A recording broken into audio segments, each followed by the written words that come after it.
Živijo! Ali veš, da obstajajo dnevi, ko je veliko lažje spregovoriti z nebom? Ko naše prošnje ne ostanejo samo misel, ampak postanejo signal, ki ga angeli resnično odnesejo naprej.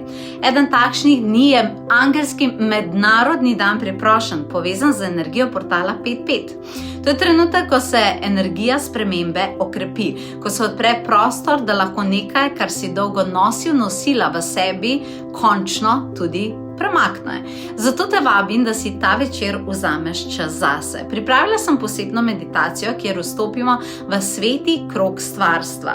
V njem te čakajo 4 elementi narave in na sredini še 5. element, eter, darilo stvarnika.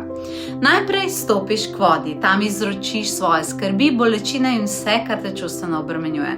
Voda jih odnese kot reka, ki počasi, a vztrajno spere notranjo težo. Nato stopiš k ognju, tam izgovoriš prošnjo za pogum. Ogenj odnese dvome in v tebi prebudi moč za novo pot.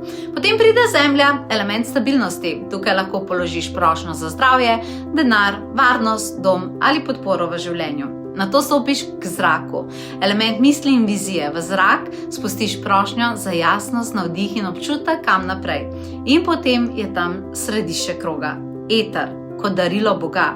V tem prostoru ne prosiš več z besedami, samo stojiš v resnici svojega srca in prejmeš darilo, ki prije zato, ker obstajaš. Ob tebi bodo angeli, tvoj angel varuh in nadangel Sandalfon, ki tvoje priprošnje prenaša v najvišjo zavest stvarnika, izjemen je. Če čutiš, da je čas za premik, za odgovor ali za neko novo upanje, te vabim, da si ta večer z nami. Portal je definitivno odprt in ti si definitivno vabljena. Prijaviš se na potovanje duše.si. Se te veselim.